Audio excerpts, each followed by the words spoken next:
दोपहर 2 बजे के आसपास सुरेश ने बहू के कमरे में आवाज लगाते हुए कहा, ये भी कोई वक्त है खाने का? और अभी 10:00 बजे दिया था न दूध वाला दलिया, फिर अब 4:00 बजे है।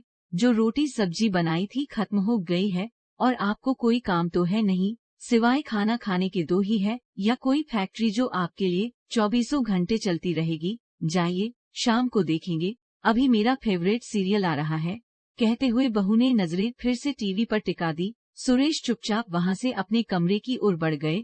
ये सब कुछ वहां झाड़ू पोछा बर्तन का काम करने वाली साधना देख रही थी। वह मन ही मन सोचने लगी कि कहने को तो इतना बड़ा बंगला है, बड़ी बड़ी गाड़ियां हैं, पैसा है, मगर इतने बड़े बंगले पैसे होने के बावजूद दिल बहुत छोटा है इनका।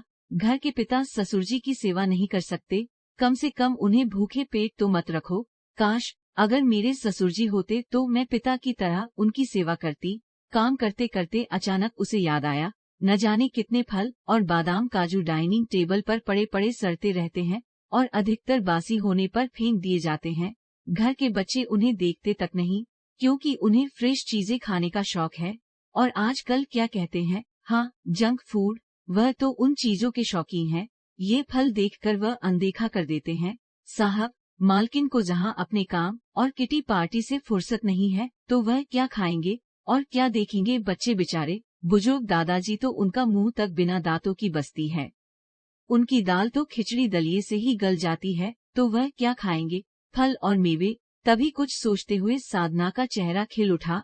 उसने एक मुट्ठी मेवे सिलबट्टे पर पीसे और थोड़े से दूध में एक पके केले के साथ मसलकर बुजुर्ग सुरेश को पकड़ा दिए और बोली, बाबूजी, चुपचाप खा लीजिए, आपको भूख लगी है ना? अब प्यासे को थोड़ा सा पानी मिल जाए तो वह अमृत समान होता है। बुजुर्ग सुरेश भीगी पलकों को साफ करते हुए तेजी से खाने लगे। उन्हें संतुष्टि से खाते हुए देखकर साधना को भी संतुष्टि मिल रही थी।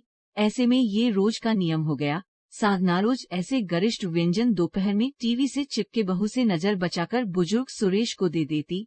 कभी आते जाते बच्चे देख लेते तो सोचते, दादाजी की आंखें कितनी कमजोर हो गई हैं, जो मम्मी की जगह कामवाली से न जाने क्या क्या मांगकर खाते रहते हैं। वहीं दूसरी ओर घर की बहू सोचकर खुश होती कि मेरी डांट डपट से बूढ़े पिताजी काबू में रहते हैं। तो वहीं घर का बेटा पिताजी की सेहत देखकर सोचता कि उसकी पत्नी अपने ससुरजी का भरपूर ख्याल रखती है, और घर की कामवाली साधना सोचती उसकी तो नौकरी यही है और जिंदगी भी यही है, झाड़ू बर्तन करते करते जाने कब से छोड़ जाए।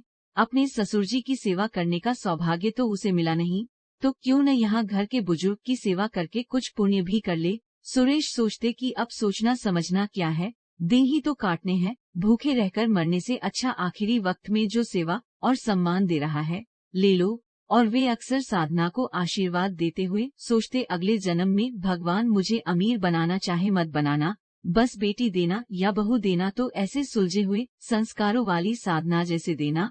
तो दोस्तों, आप सबको ये कहानी कैसी लगी कमेंट बॉक्स में लिखकर जरूर बताइएगा। धन्यवाद।